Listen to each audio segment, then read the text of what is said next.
சூரிய பகவான் ஒளிமுகம் காண அங்கு கற்பக தருவின் நெற்றியில் மலரும் இருளை விலக்கி உலகை எழுப்பும் ஞாயிறு அங்கே குடியிருப்பான். அவன் ஆனை முகத்தனின் அடியவர் மனத்தில் ஒளியாய் வந்து கொலுவிருப்பான்.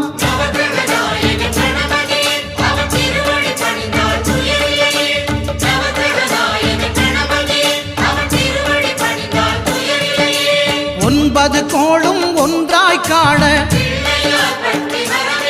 அங்கு கற்பகம் என்னும் கடவுளின் மெய்யில்